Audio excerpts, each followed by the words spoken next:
who are serving our community and providing safe and stable places for us to learn and grow and heal. So I'm always happy to talk with housing folks. And I'm going to have slides, but we are definitely a small enough group. You can jump in. I probably, when I'm showing my slides, won't be able to see all the things. So if you raise a hand, I may not see it. I'm not sure how the setup will be when I start playing my slides. So please feel free to jump in. Or Brianna, maybe you can watch for the chat if there's anything in there. Okay, that's awesome. All right, I'm gonna try to share my screen and see what happens. You know, these tech things sometimes go well and sometimes I'm a mess. All right, share sound.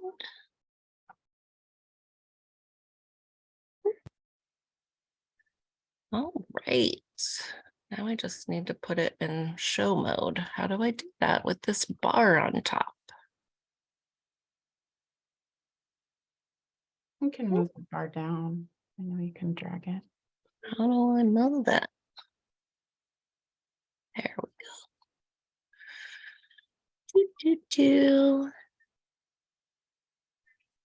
Thank you for bearing with me for all of that. Looks like I do see chat, so that's helpful. Yeah. Except that you probably are also seeing me seeing a chat, so that may not be that helpful. All right, let's roll. Are you guys seeing the screen sharing in the middle of the slide? Yes. Weird. Here, let me.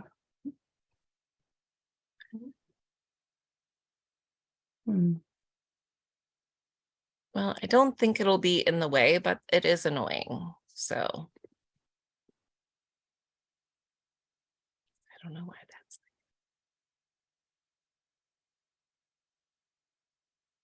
Well, we can just roll on. All right. I've already been introduced. You know who I am.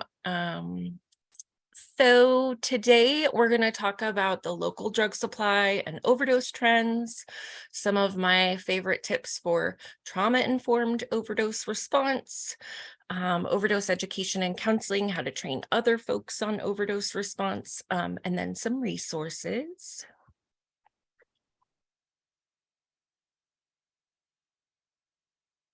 So I put the updated chart there on the left-hand side, but I didn't have the updated chart yet for the right side with 2022 numbers.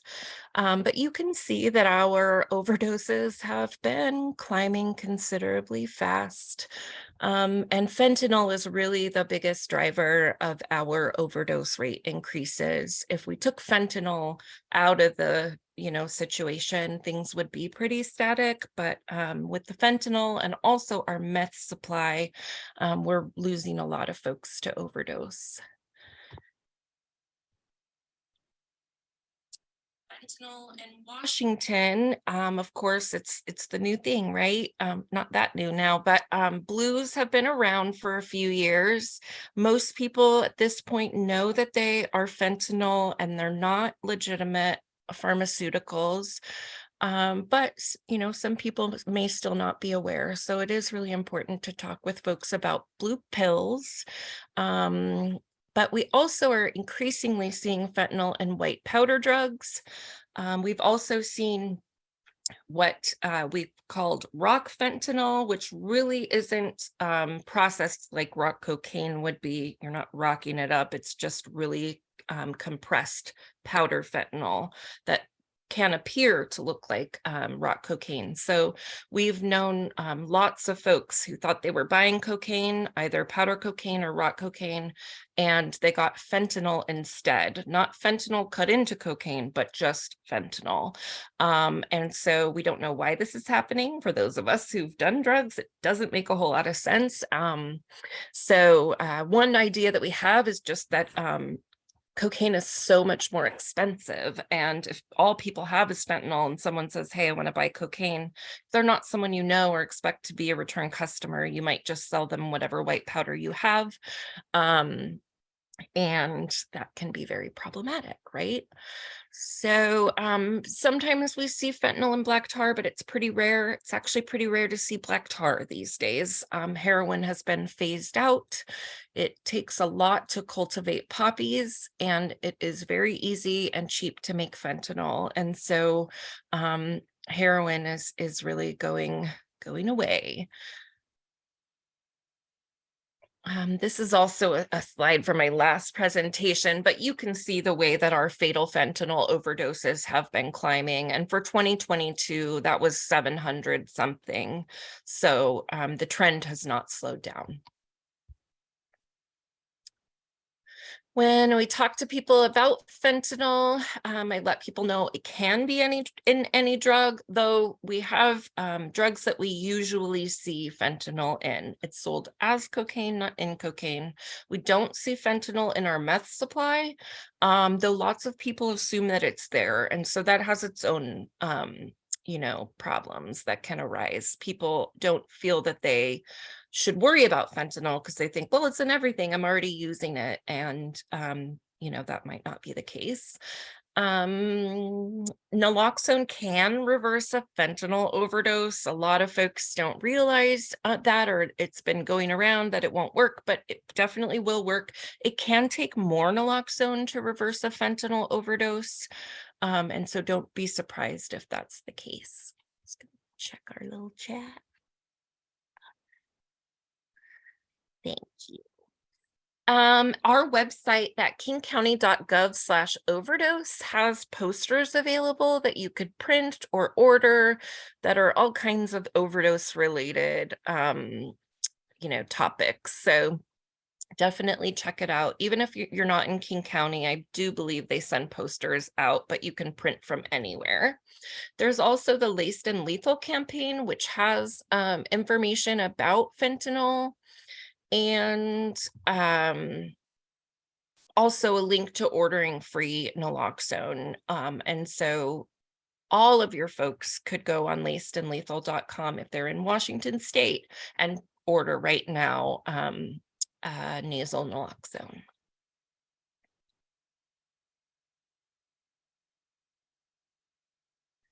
All right, we'll talk about opioid overdose. Wait, before I start, are there any questions? I'm going to try to slow down and stop for questions. All right, I'll keep rolling. So identifying folks that are at risk for opioid overdose is an important step. If they're using opioids, especially if they're using non-pharmaceutical opioids like fentanyl, they're going to be at high risk. If they're in treatment for opioid use disorder, including those who are prescribed medications for opioid use disorder, might be more at risk. Have a history of opioid use disorder, including those in recovery. A lot of times if people are abstinent, but they have a history of opioid use, they return to use, and that is a very dangerous time because their tolerance is quite low and they may expect to be able to use more than they can handle. If folks are on high dose prescribed opioids for a long period of time, they could be more at risk. Big risk factor is surviving a prior overdose.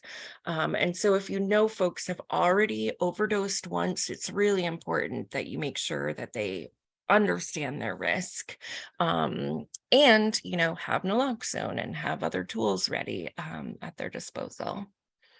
Again, that reduced opioid tolerance, that could be if folks go to detox or inpatient where they're not treated with medications for opioid use disorder and they return to the street and they have no tolerance. So we see a lot of folks overdose as they're releasing from jail or prison. Unfortunately, that can be a really high risk time. It's also a really stressful time, right? So it's not surprising that folks are really at risk during that time. Also, if we're mixing substances, which There are certain classes of drugs that are potentiating, like alcohol, benzodiazepines, and opioids. Those three classes of drug will intensify the effects of each other. So 1 + 1 does not equal 2, 1 + 1 equals 4. And so if you think about that in your mind, those in combination make each other stronger and more dangerous. One of the things that I didn't know, back in my day, we thought if you used speed or meth to go up and you use heroin to go down, that you might be like evened out. But really, using meth with an opioid increases your opioid overdose risk, because both drugs will stress your respiratory system, and that leads to higher overdoses. Signs of opioid overdose. So these are one of the posters you can order off of our website. I think we also may have little postcards of that one as well. But if someone is unconscious or unresponsive, and we'll talk about ways to determine if they're arousable or not. If their breathing is slow, shallow, or absent, abnormal breathing sounds, choking, gurgling, snoring, wheezing, gasping. I've heard lots of stories, unfortunately, where folks have heard someone, with an overdose, gurgling, choking, snoring sound, and didn't think that it was an overdose, and then found them in their recovery housing, passed away. And so they had heard that if they had known that that was a sign for overdose, they may have been able to intervene. And so definitely in a housing situation, you want to talk about those breathing sounds, because they'll actually have an opportunity for your housemates to hear that. Cyanosis, lack of oxygen causes, in a light-skinned person like myself, my fingernails will turn blue, my lips would turn blue, I may have like a grayish blue tint. If I were a darker skinned person, I may show up as a lack of pigment, gray or ashen.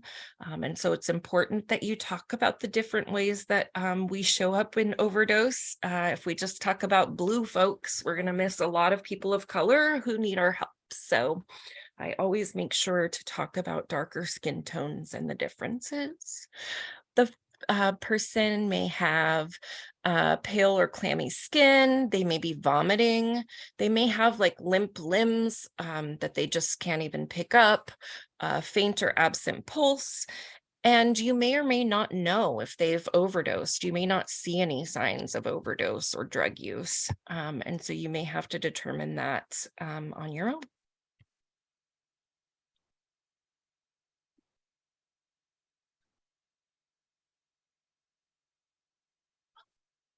Is it an overdose or just a heavy nod? So this happens in public quite a bit, or I've worked in needle exchange and other harm reduction spaces. And so sometimes it's hard to tell, is someone just on the nod or are they actually needing intervention?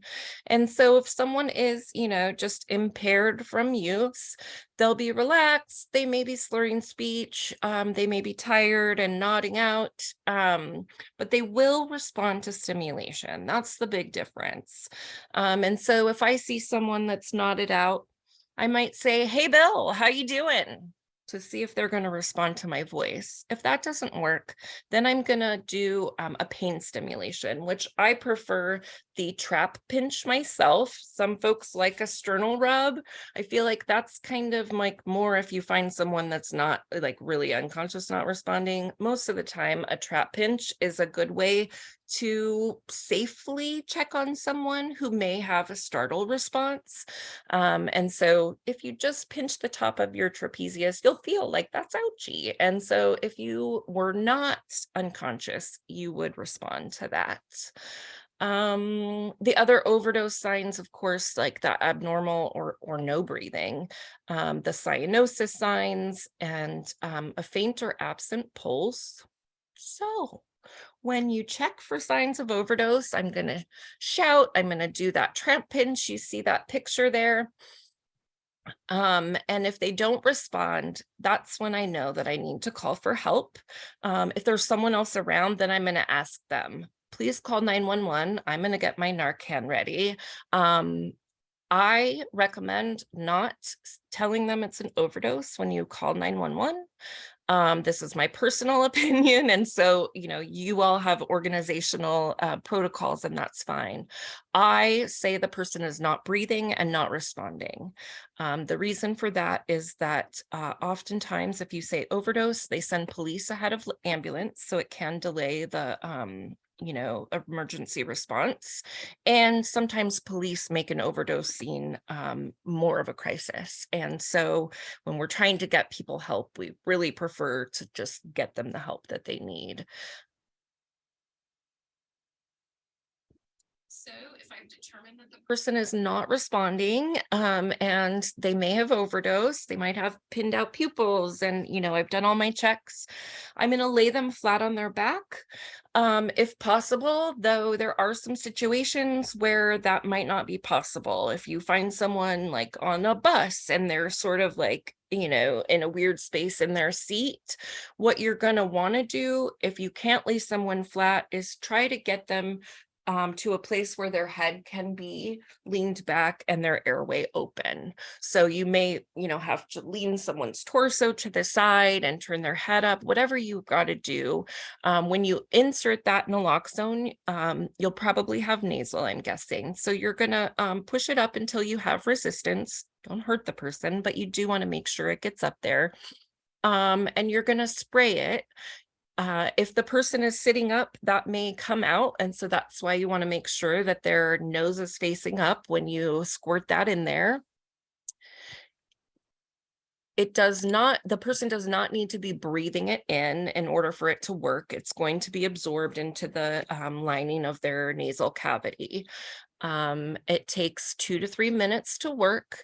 I always tell people to ask for a time when you give a dose of Narcan. If you're by yourself, sometimes that's not possible. But if you have a partner in your overdose response, when I give naloxone, I say, what time is it? Time.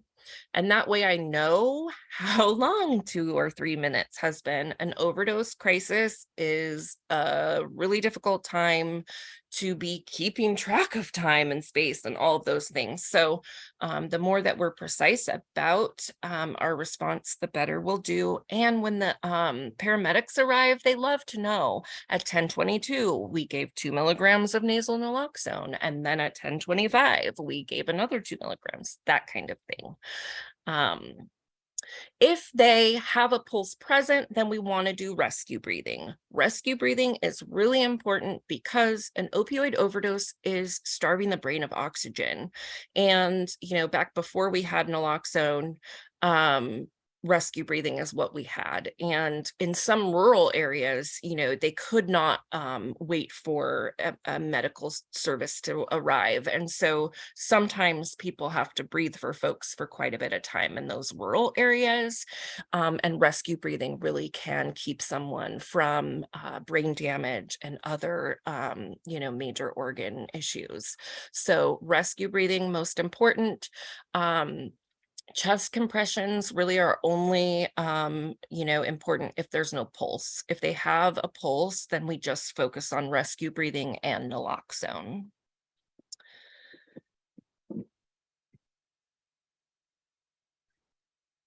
You may have to give additional doses. We ask that folks not overdose people with naloxone, though that's not a thing. But if someone is opioid dependent, they are going to be put into precipitated withdrawal with that naloxone. And so all of those withdrawal symptoms from opioids would happen really quickly. Stomach cramps, leg cramps, nausea, anxiety, like all of that stuff just like slams into people's systems. And so oftentimes when people regain consciousness, they feel very uncomfortable. They're often scared. They were in one place in time and now they're in another place in time. And so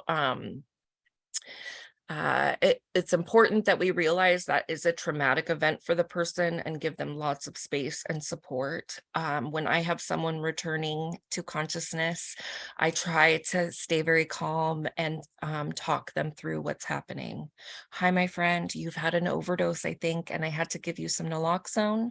Paramedics are on their way. I'm going to stay with you and make sure that you're okay. Okay. Like all of that. Just to make sure that they know what's going on and that you're a safe person in that scene. We want to stay with folks until the paramedics or EMS arrive. Folks can go back into an overdose. I usually, recommend 2 hours, which is probably more, a little bit of extra time there. But that's what I, go with, especially if I can't get the person to stay on scene.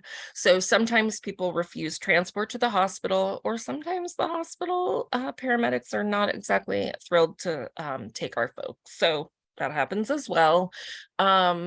If the person doesn't go for observation at the hospital, then we want to make sure that we are keeping our eyes on them if we can. When I've been working in clinical spaces, I've said, can you hang out here? We just want to keep an eye on you. We'll give you snacks and drinks, just try and do our best. If the person is really intent on leaving, then I will ask their friend to stay with them, or, try and do some other safety planning. If conducive to your overdose response, putting them in a recovery position, that usually works a bit better for folks who are not opioid dependent or folks who've had less Narcan in the response. Oftentimes people feel real uncomfortable coming to, and yeah, that step sometimes just gets skipped. Trauma-informed response is my favorite, but I will take a pause in case there's any questions. Yeah, I see one in the chat, and it says it's from Satara, if someone, sorry if I pronounced your name wrong, if someone lapses back into overdose, do you give more doses and repeat process of rescue breathing? Yes. Yeah, someone can go back into overdose, especially with longer acting opioids. The naloxone is going to fade away from your receptors, and if you have a bunch of opioids still in there, it's going to go right back onto the receptors. Especially if people overdose on methadone, it's actually a really brutal, long, process of helping them through that, because they will repeatedly overdose over and over again until the methadone has cleared, which takes a long, long time. But yeah, you can give naloxone again if someone goes back into overdose, and always rescue breathing. Thanks. Good question. All right. I'm going to play this video because I think it's really great, and it will sort of go over everything I just went over, but in a different way and a cooler way, and hopefully help solidify some of that.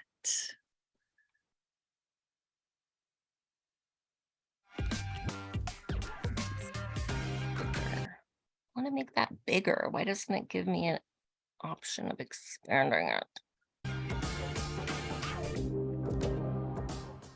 Today, I'm going to teach you how to use Narcan, how to recognize an overdose, and how to use Narcan to reverse the overdose and save the person's life.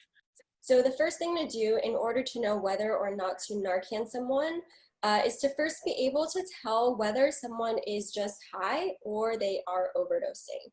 So most of you have probably seen what it looks like when someone is just high. All that's happening is they are sedating. Their breathing starts to slow down, they might be leaning forward, eyes fluttering, mumbling, and all that's happening is an opioid starts to slow the body down.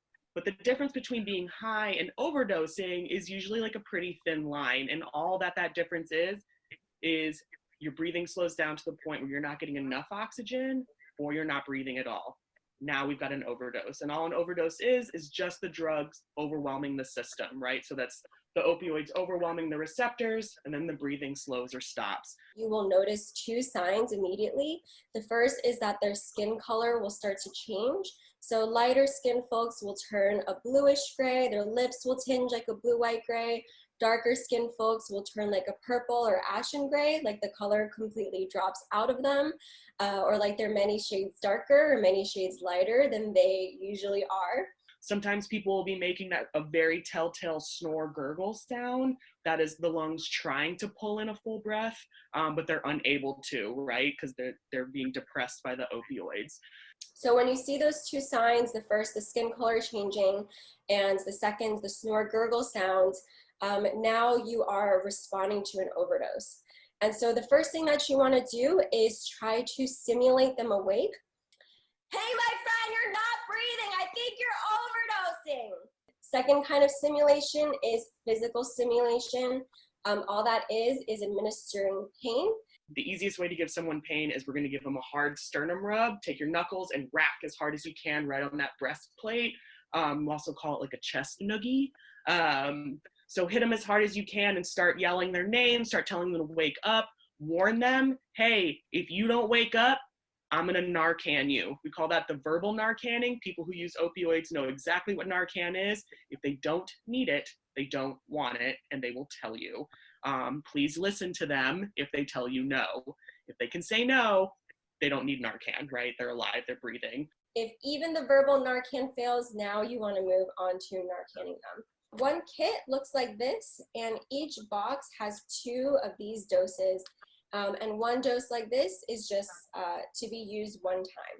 So what you want to do when it's time is you want to peel back the foil, take the dose out, and you want to put it all the way up that person's nose, one click, and it is all good.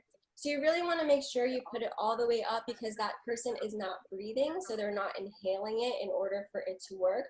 So you want it to go past the nose hairs into the sinuses where it can then absorb into the rest of the bloodstream. We give out the injectable, which is just a vial in a muscling syringe. So you pop that little orange cap off, you drop out of the vial, and you hit the person either in the thigh muscle or the upper arm muscle. It has to go into a muscle to work. What it also does, if you're familiar with opioids, is that if all those opioids are pulled off the receptor and someone is dependent on opioids, they will experience the symptoms of withdrawal, and they're pretty severe and very traumatizing. If a person is not breathing and it has nothing to do with opioids and you give them Narcan, you're not going to hurt them. It just won't do anything. You don't want to give them more than 1 dose of Narcan to start. The more Narcan you give someone, the sicker they're going to be when they wake up, and it won't make it work any faster. So if I hit someone with 3 doses right out of the gate, it's still going to take 2 to 3 minutes to start working, and they may wake up feeling like shit for no reason other than you panicked. After Narcanning them, now you want to perform rescue breathing. This is super simple. Just get that person flat on their back, tilt their chin up, pinch their nose, 1 breath, turn and watch their chest rise. Give 1 breath every 5 seconds. So in the time of COVID, right, we've gotten a lot of questions about how crucial is rescue breathing. And so we do want to name that it is pretty crucial because the one thing they're missing is oxygen. And before there was this thing called Narcan, overdose prevention trainings were all about performing rescue breathing. And also, if you're listening to this and you're like, I am not the one to do rescue breathing, just know that you might also surprise yourself with the lengths that you are willing to go when someone is not breathing and not responsive in front of you. And so you're breathing for them, you're waiting for the Narcan to work. If you're comfortable calling 911, this is when you do it. You want to get the Narcan in before you get on the phone with 911. You know, they ask you like 7,000 questions. You don't know any of the answers to them. You just need them to get there. But they could also be not breathing and not responsive for any number of reasons. So sometimes calling 911 and just knowing you have medical backup on the way is really helpful. So just keep it very simple. Name if you're comfortable, location, and just that person is not breathing and not responsive. After Narcanning someone, there is this myth around Narcan that when you Narcan someone, they're going to wake up pissed and they're going to wake up swinging. So what we want to assure you that at the Dope Project, for all of our 17 years of doing our work, we have never heard of someone just waking up violent. Really what's happening for folks is that they are super disoriented. So a bunch of things are slamming into them all at once. Questions like, who are you? Where am I? Where's my stuff? Where's my friends? Are you a cop? Did you call the cops? Are you going to treat me differently? And what's really happening for them is when they're waking up flat on their back, violently dope sick, surrounded by a group of terrified strangers, some of whom are in uniform, some of whom are holding them down. And I don't know about you, but if that were me, that I would also try to get away. And that is when labels like combative or resistant are put upon our people. So waking up from an overdose can be very disorienting. People do not feel good. They are terrified. They're traumatized. And so as people start to wake up, give them some space and gently start talking to them, right? Tell them what happened. Hey, my friend, my name is Kristen. You just overdosed. We had to Narcan you. I'm so sorry you don't feel good. Hey, my friend, this is Francis. You're here at this location. We saw you weren't breathing. We think you were overdosing. I'm so sorry. I had to give you some Narcan. I know you don't feel good right now. Sit up when you're ready. I got you. You're safe. You're safe. You're okay. I got you, right? We call this welcoming someone back into consciousness. And just keep on repeating that over and over to them until that person is fully awake. And so then from there, you're just supporting them. Narcan stays bound to the receptors for about 90 minutes. And then it'll start to wear off after about 20 to 30 minutes, and people will start to feel a little better. We recommend keeping an eye on folks for at least an hour and a half just to make sure they don't go back into the overdose. But for the most part, once people wake up and get past that window, they are just fine. People who use drugs experience so much stigma for being a person who uses drugs. And so something you can do to kind of alleviate that stigma is just be like, hey, my friend, I'm so glad you are alive. Remember, nothing changes between us because what you just experienced was a medical emergency. And then remember to be gentle with yourself and be gentle with them. Yeah, because you just went through it. And then be sure to take care of yourself afterwards as well because you just saved a life.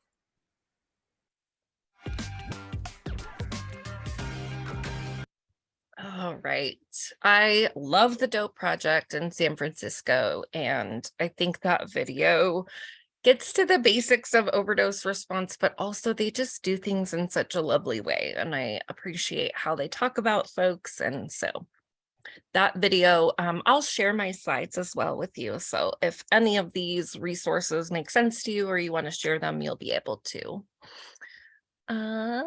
So part of, our best trauma-informed overdose response, giving people space, welcoming them back. Like I said, explaining what's going on. The best you can do to be that calm presence will really help the person to feel more calm. Definitely no shaming or arguing or yelling wouldn't be helpful at all. And then, yeah, take care of yourself. It can be a really stressful, terrifying experience, honestly, having responded to many overdoses in my life. And so it's really important that you take care of yourselves. If you have to do this, it will take something out of you. So it may be a good time to get with your support system or talk to your therapist about what happened, or, go for a run and whatever it is that you do to take care of you.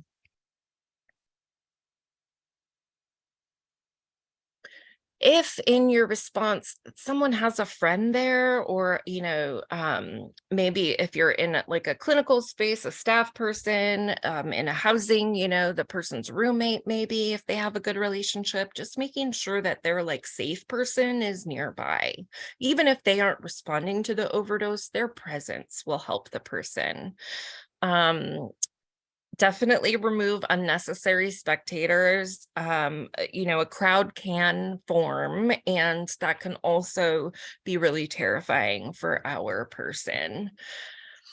Definitely want folks to go to the hospital, and that's always not going to happen. give them space, give them time if you can.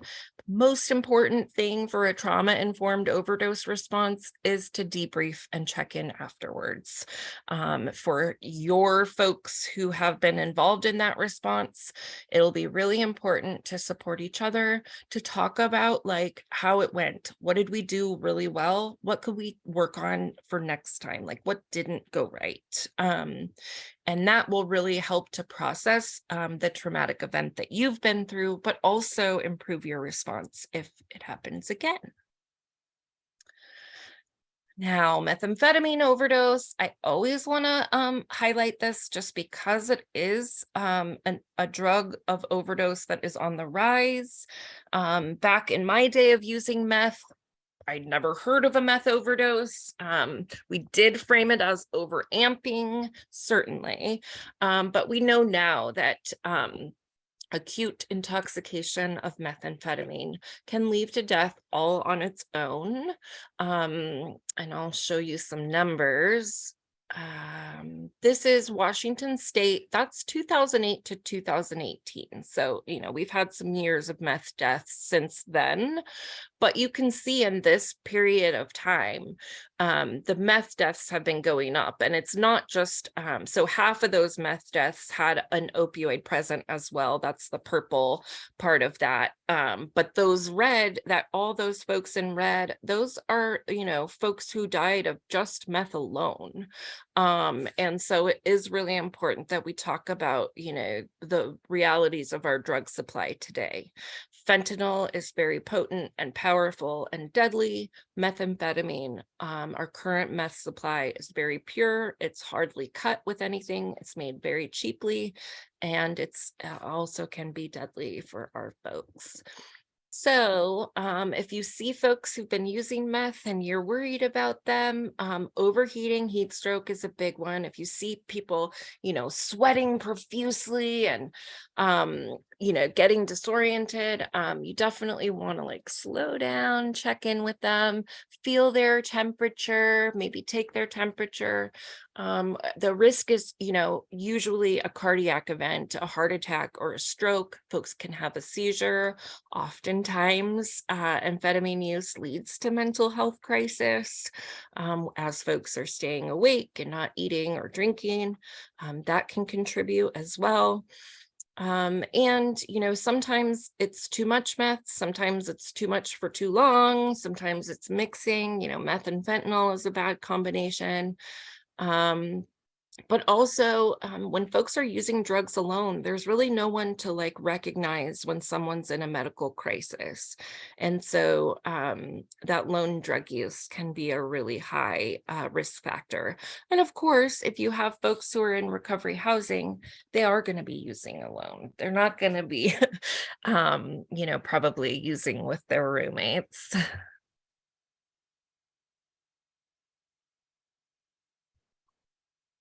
Oh, so I'm just reading the chat, and now there's xylazine. There is xylazine, not so much in this area now, though, it's something that we're monitoring closely. Though East Coast and, Canada, they're seeing a lot of xylazine in their drug supply. Our friends in Chicago have seen it quite a bit. How do we know that the meth on the streets is not being cut with fentanyl? Well, a couple of ways that I know this. We have spectrometers that we use to analyze our drug supply. We also have crime lab data. Anytime there is an arrest, they are going to send the drug for analysis, and we have all of that information. We also have public health is analyzing the drug supply as well using spectrometers. We also are sending samples out to a lab at the University of North Carolina, Chapel Hill. And so if you're interested, they have a website. You can look and see the samples that we've sent in. I can put that in the chat for you, but you can see that, what our meth samples contain if you'd like. I'll make sure I put that in the chat before the end. Xylazine is an animal tranquilizer now being used.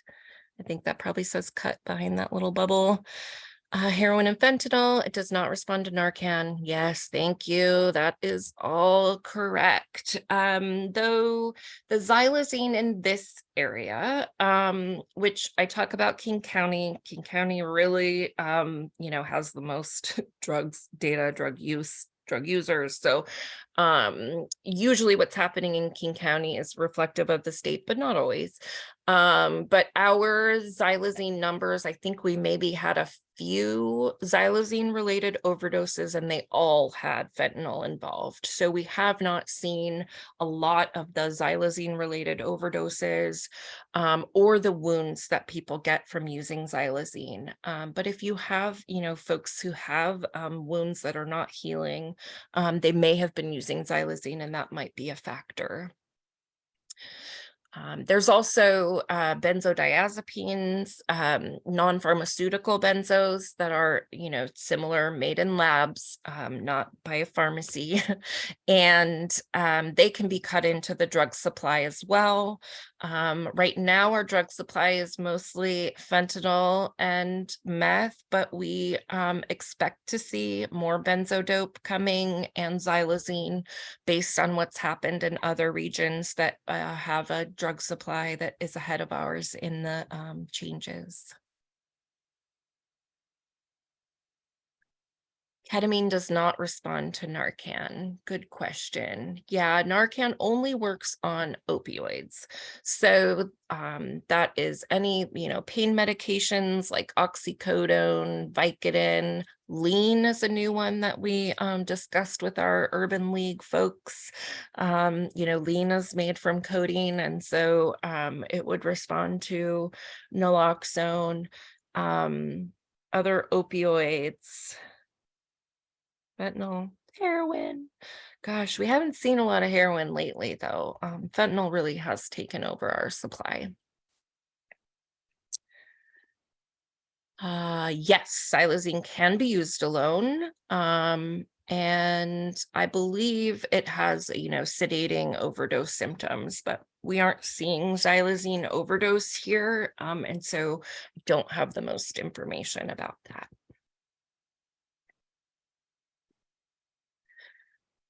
So if you have someone who's using meth and you think that they may be overamping, overdosing, then it's definitely important to ask for help.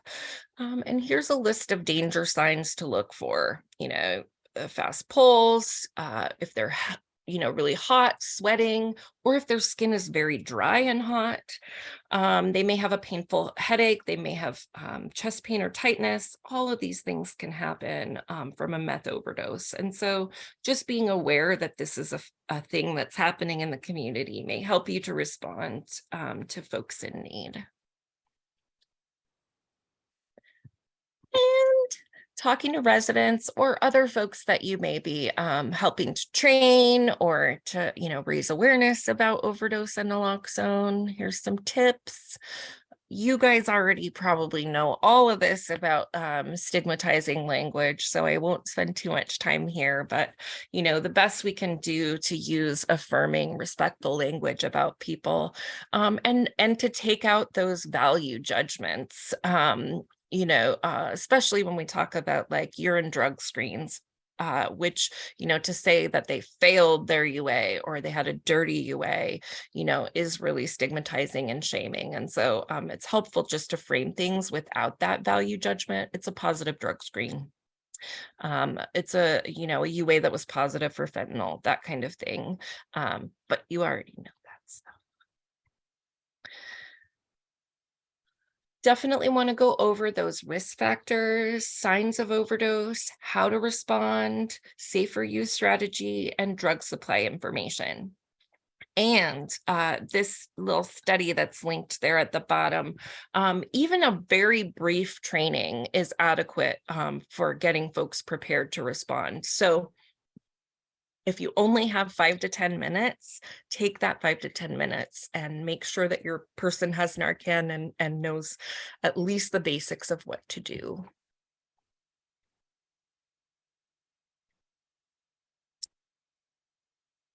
Are the symptoms of overdose on meth different from cotton fever symptoms? I would say yes, but certainly some similar cotton fever in my experience, which I don't have a lot of professional experience with cotton fever, so this is like a personal thing. Shaking, was always a big thing for me when I would get cotton fever. I would shake uncontrollably. Someone could shake with a meth overdose, but I think it would be less likely. Um, yeah, interesting question. I'll have to look into that more. Thanks for bringing that up. Always want to talk about tolerance, especially with folks in recovery. It's really important. If you're going to go back out, just really be careful. Don't mix drugs, test a batch. If you're going to get high, then do a small amount to start. You can always put more in, you can't take it out. And so definitely check in with people about risk factors. When people have, chronic medical conditions, that can also be a risk factor for overdose. If you have systems that are already, not working as designed, that definitely can contribute. And again, using alone is the big thing. Even if you have Narcan, you can't Narcan yourself if you're overdosing. So it's really important that we talk to folks about that. And I wish that we had supervised consumption spaces in every community that we could direct folks to so that they had a place to be supervised, but we don't. There's a phone line you can call at Never Use Alone, or they have a website, they have a text service. You can also use a Brave app that comes from Canada that was designed by people who use drugs, just as ways to mitigate the risks of using alone. This brochure is really great for training folks, which you can order them for free from the University of Washington Addictions, Drug and Alcohol Institute. You could also, just download and print them as well if you like. Oh, yes. So back to calling 911. We never want to call 911. We just don't. But it is really important. Also, it's important to talk about the limitations of the Good Samaritan law. So yes, the Good Samaritan law is going to protect anyone who's responding to overdose from a drug possession charge. Unfortunately, that's the limit. So if folks have a warrant, or they're on DOC supervision, or if there's like signs like scale and baggies sort of thing, that's not going to protect you from a possession with intent charge, only a simple possession. You cannot buy naloxone over the counter. If you do go to a pharmacy, they're going to prescribe it to you. And they can bill your insurance for that, but you can get it for free without a prescription. And so it's kind of a weird, situation there. Most pharmacies in Washington state now have naloxone and they're willing to prescribe it. You can also go to pretty much any needle exchange, also known as a syringe service program. And we have vending machines. If you're in King County, we have a vending machine at Pier Seattle on Capitol Hill and one at Pier Kent. And you can go and get free naloxone and test strips if you'd like from those. Safer use tips, of course, don't use alone. And these services that I mentioned before, Never Use Alone and the Brave app are there. If you have to use alone, use where someone can find you.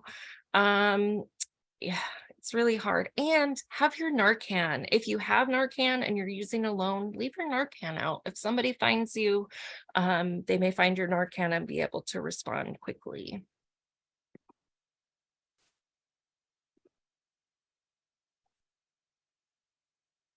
Alice orders Narcan free online once monthly.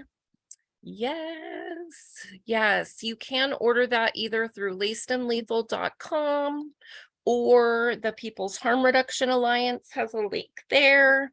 either way, it's going to get sent out from Kelly Ross Pharmacy probably, or PRA. So definitely take advantage of that resource. Oh, awesome. Thank you. Oh, GoodRx sent it. It's rad. I love it. Narcan access is huge. When I was using heroin, we didn't have Narcan for the lay person. When I overdosed, I thankfully there was Narcan with the paramedics, but yeah, it's a whole different ball game when we get to take care of each other. Medications for opioid use disorder. Being on Suboxone or methadone can lower your overdose risk when you have a steady tolerance. Though Suboxone is often preferred because it doesn't have the same overdose risk as methadone when using in combination. And some resources for you. Again, there's the lacedandlethal.com. That's free nasal Narcan for anyone in King County. And now there's a statewide link there. You can order any of these overdose materials in like a dozen languages, which is really amazing nowadays. But there's also other resources here and the website that you can go to order more stuff from them. Here's a longer opioid overdose video. I'm leaving it in the slides for you guys in case you want more. But I really like the Dope Project video, so I lean into that one usually. And so that is the end of my slides. Now I can stop sharing and we can chat. A lot better than me talking at you all day.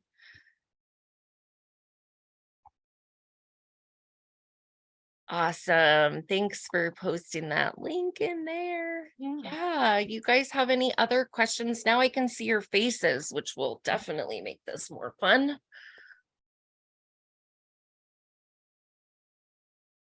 Oh, I'm glad that it's been informative. Yeah. What are you guys seeing out there in the real world as I'm home in my computer? I feel like you may have some things to teach me as well.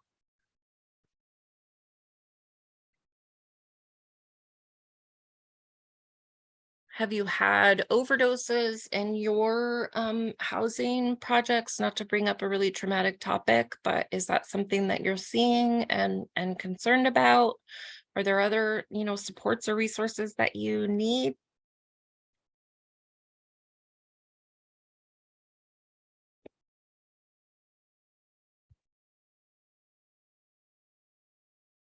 We got a lot of time for questions. So I have a question about methadone and what the side effects may be from using methadone treatment. I don't know much about that. And what does it look like for a methadone overdose? I wasn't aware that you could have a methadone overdose, so I'm interested in learning more about that. yeah, usually a methadone overdose happens when you're using drugs in combination. Oftentimes, if folks are mixing a benzodiazepine with their methadone, and because methadone is a very long-acting opioid, it stays around for a long time. Like with heroin or fentanyl, you reverse that overdose, the Narcan wears off, and usually the opioid has worn off as well. So you're okay.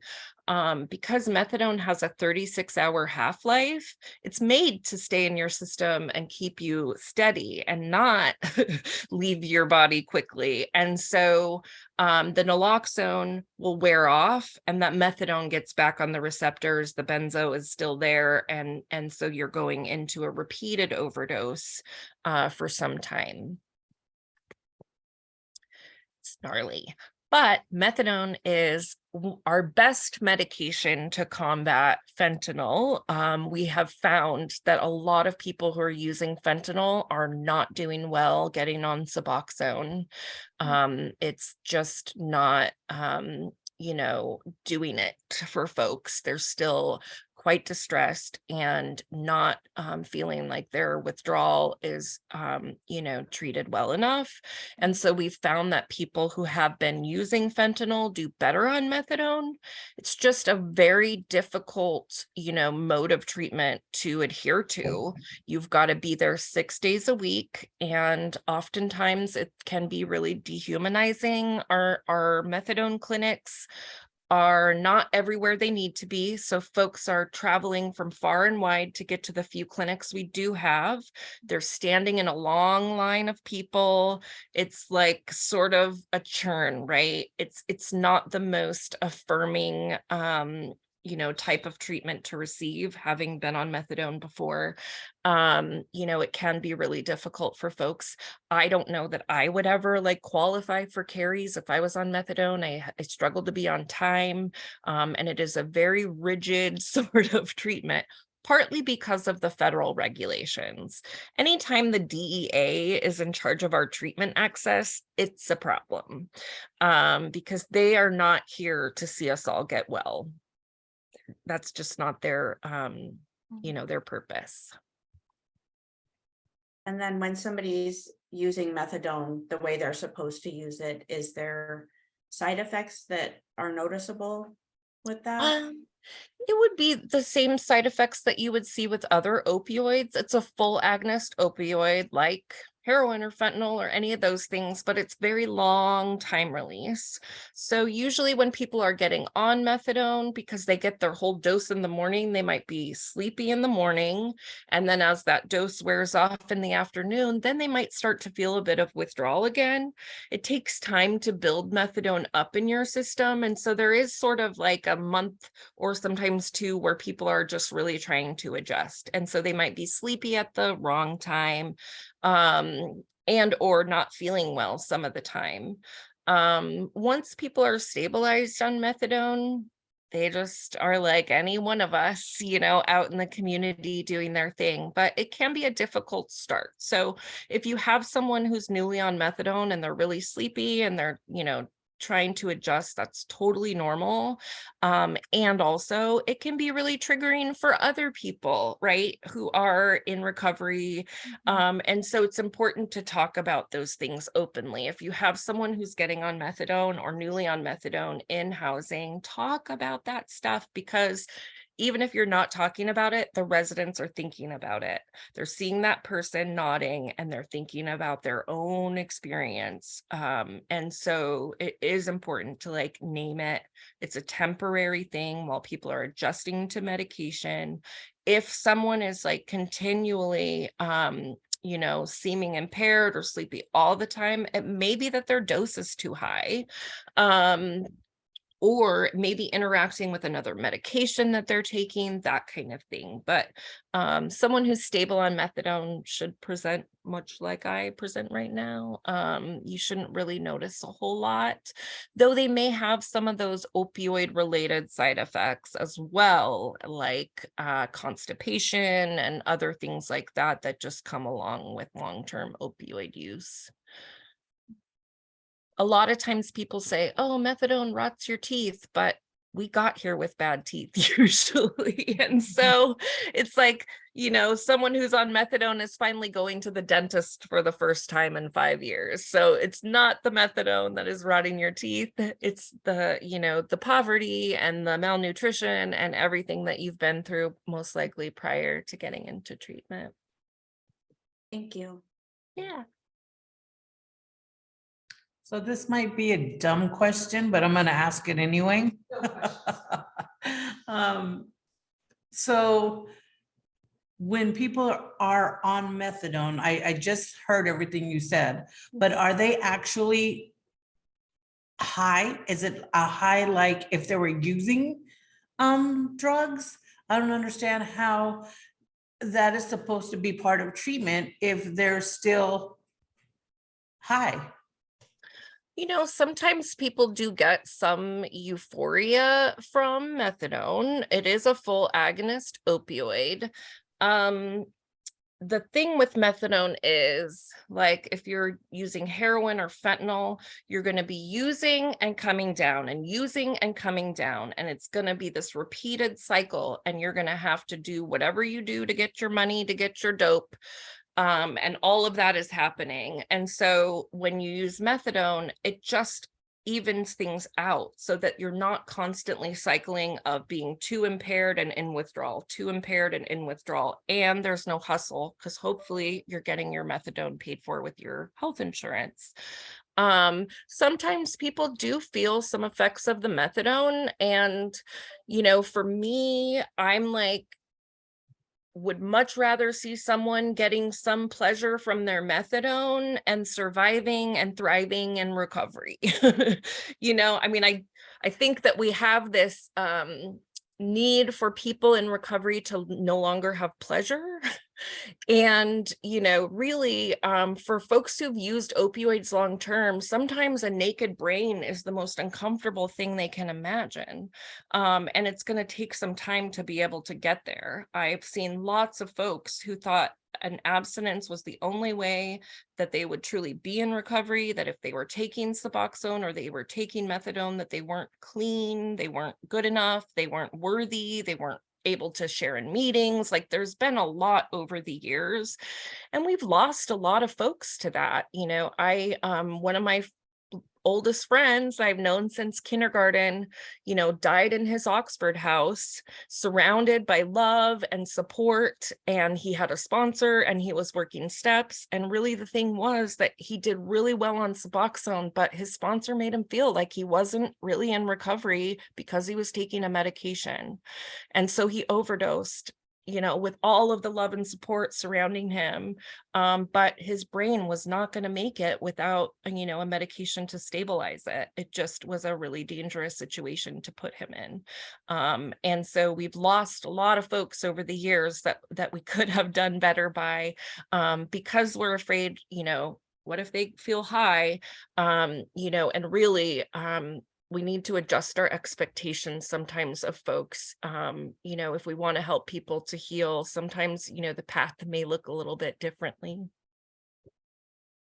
But it's not a dumb question. Thank you so much for asking that. Mhm. Yes, yeah, I have done a lot to fight the stigma of MOUD, you know, both as a person who's been on methadone, who's been on Suboxone, you know, but also as, you know, a professional working in the field. You know, I worked at a needle exchange for a long time, and I would watch people just try over and over at a treatment that was failing them. It wasn't going to work. And they were, you know, too afraid of the stigma of methadone to try it. And unfortunately, they're not here anymore. So, you know, for me, I just want people to, you know, live their best life. And so sometimes that might look differently than what I want for them. But, you know, sometimes medications are the only way that people are going to stay alive.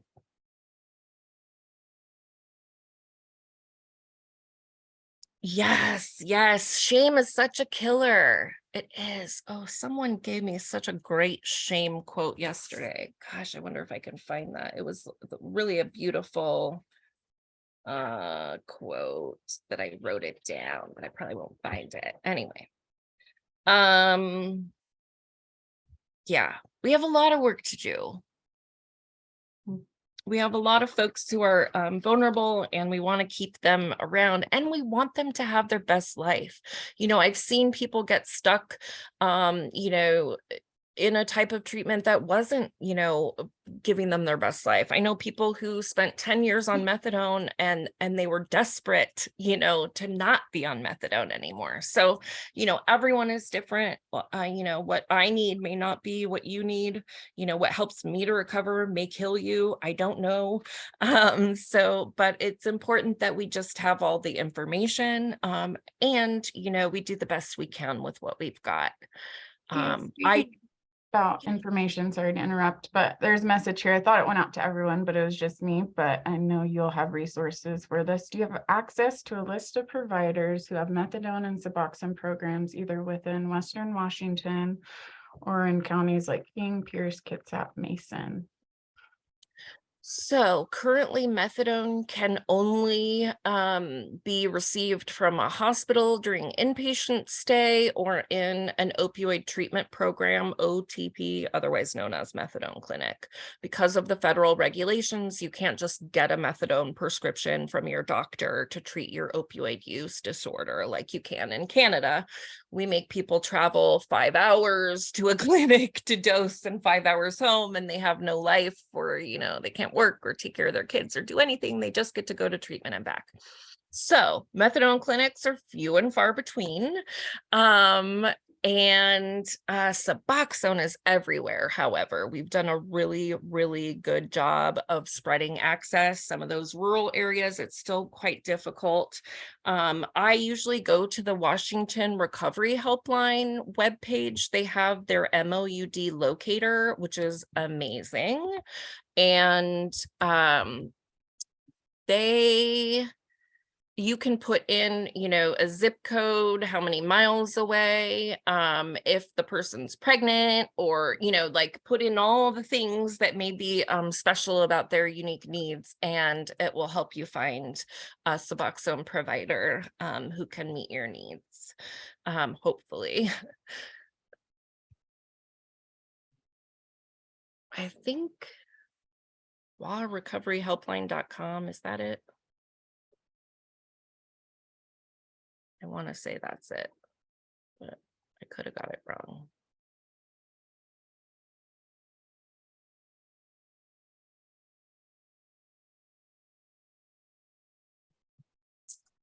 You know, this question, you said Suboxone does not really cut it when someone is trying to stop using fentanyl. Does it eventually help them over time, or is it always a bit subpar to methadone treatment?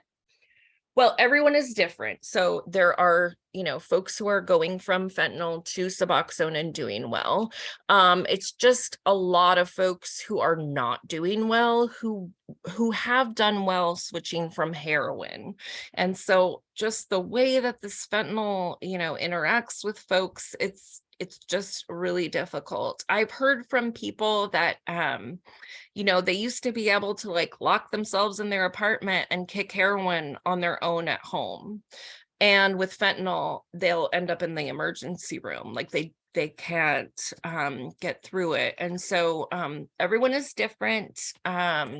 Some folks are finding that Sublocade is a helpful form of Suboxone when switching from fentanyl. It's an injectable that's a month long, and they, you know, squirt this injection into your tummy, and it makes a little ball that will slowly just, you know, dissipate over time and give you a steady amount of medication. I have seen folks have some more success with that formulation. But yeah, I mean, everyone's different. I think certainly people can adjust over time. Time helps when it comes to opioid tolerance. But yeah, because fentanyl hasn't been around that long, we're still learning, honestly. Thank you. It's an org. WashingtonRecoveryHelpline.org. I'll get that right next time. But definitely check them out. Their MOUD locator is awesome. They did a really good job, and they update it you know, pretty regularly, which the SAMHSA directory for Suboxone providers was like always outdated. So I appreciate that we have a local resource that's working better. Are there any studies being done on MAT for those who want to stop meth? Yes, there is. There's been studies using Ritalin. There's been studies using a combination of, I think it's Wellbutrin and shoot, I can't remember the other medication. So they're trying to do some antidepressant stuff to see how that works. A true medication-assisted treatment for methamphetamine might involve a drug that wouldn't be legal in the US to prescribe. Oftentimes, we can't, you know, folks can do well if they're prescribed Adderall or Ritalin, but sometimes it's just not strong enough to hold folks, and they end up using meth as well. Contingency management has been very successful for folks who use methamphetamine. If you're not familiar with contingency management, it's a type of treatment where there is like a reward system for whatever behavior you're looking for. So in some contingency management programs, it's drug negative UA, and some contingency management, it's just showing up for your appointment. Whatever it is that's your goal for treatment, when you meet that goal, you get to like reach into the fishbowl and pick out a prize. And maybe that prize is a $5 Starbucks card, and maybe it's a new box fan or whatever. For whatever reason, that reward system does something positive for folks, and it helps people to reach their goals. I work with incarcerated individuals who detox in custody, and they are reporting that fentanyl detox is much harsher than heroin detox. The symptoms do seem to be amplified on fent. Is this being looked at for MOUD induction at all? Absolutely, yes. Fentanyl has changed the game. Sometimes folks are finding good luck getting on Suboxone through microdosing, so they continue to use their fentanyl, and they just add tiny bits of Suboxone that they increase over time. And so it doesn't throw them into precipitated withdrawal because it's a low enough amount, but it slowly builds up into the system until it just takes over the receptors instead of the fentanyl. And so that can be a successful way to get folks on buprenorphine from fentanyl. We've got docs trying all kinds of things really at this point. One of my besties is an addictions physician, and so we're checking in all the time so I can see what's happening with their patients and you know, things I can be advocating for in my work.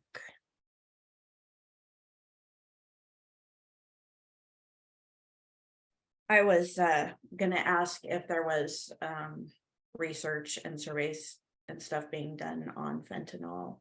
I lost my son to fentanyl 2 years ago, and I would love to be a part of that. I don't know if there's anything I can do, but I'd love to be able to tell my story and you know, help in any way I can to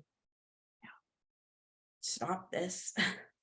I'm so Yeah, sorry. is for there, your do you loss. know of any programs or anything that I might be able to? The Washington know. Recovery Alliance, I don't know if you know about them already, but I have talked to some moms recently who have felt really, you know, affirmed and empowered getting involved with Washington Recovery Alliance. I talked to a mom yesterday that went to like the Recovery Advocacy Day with them and was able to talk about the loss of her son and try to advocate for better. So I know WRA probably has some opportunities there. Gosh, it's so hard. There's so many of you moms right now, you know? Yeah. I would love it if you would send me an email and I can think about opportunities. Yeah, if you're I'd interested. love that. Okay, great. Yeah. And I just want to say, you know, it's not just people out on the streets and that are homeless that are having problems with drugs and fentanyl. Please talk to your kids. No. Yeah. No. You know, we have lost a lot of young people with these pills. You know, it used to be heroin was so taboo. I was a heroin user in my teens, and like all the other kids were like, what the hell is she doing? Like it was not normal, but these pills seem so like not a big deal. You know, it's like MDMA or this or that. And, you know, they really are a game changer. This is not like anything we've ever seen.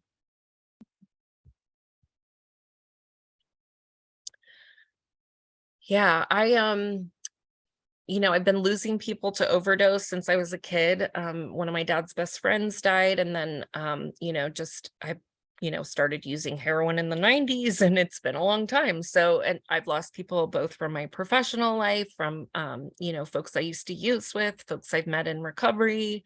And it really has escalated. Like, I don't even know that I could tell you how many folks I've lost in the last 2 years, honestly. It's like nothing we've ever seen.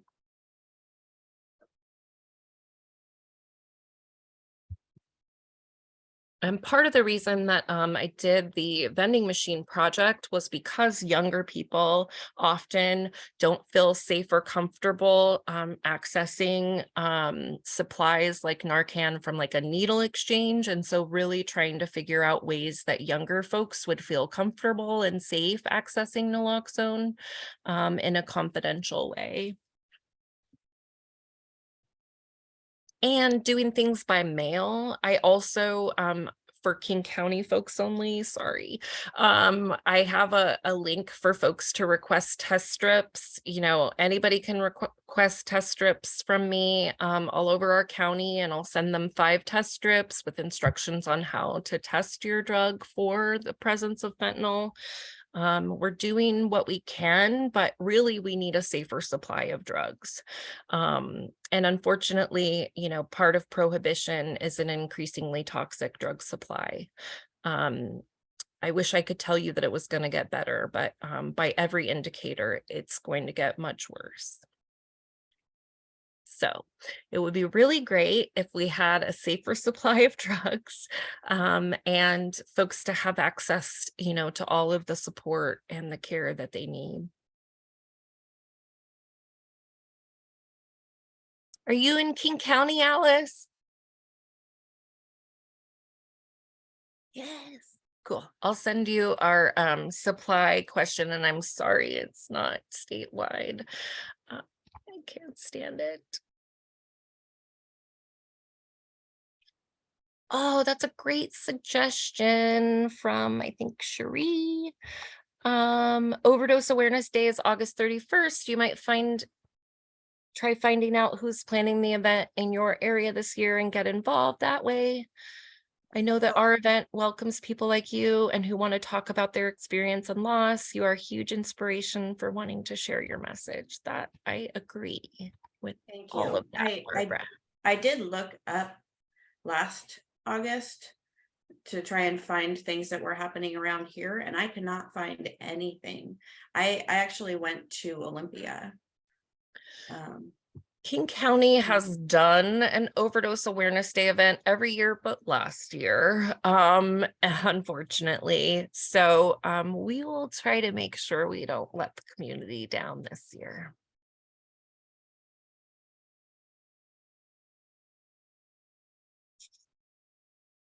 Oh, Angela Piper had to leave for a meeting, it sounds like.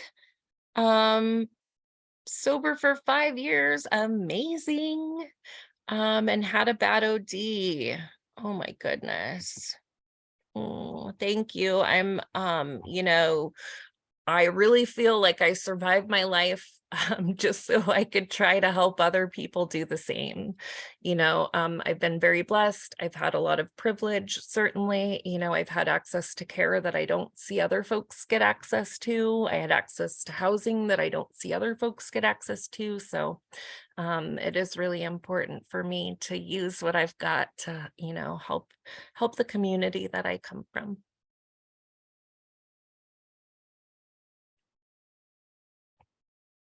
All right, friends, if nobody has questions, I'm going to give you 10 minutes of your day back. Thea, thank you so much. Really appreciate that. And thank you everyone for joining us this morning. We do Washington Alliance for Quality Recovery Residences. We do professional developments every month. So if you got this, you're probably on our mail list, but you can also check out the ones that are on our website at walker.org/events. If you have any questions regarding accreditation or recovery housing, please reach out to me. I will put my email in the chat, and yeah, everyone have a great day. Thank you again. Thank you again, Thea. Thanks for having me. Thank you so much for being here and doing this. It's wonderful. Mhm. Thank you. I just read Alex's message. Hugs, Alex.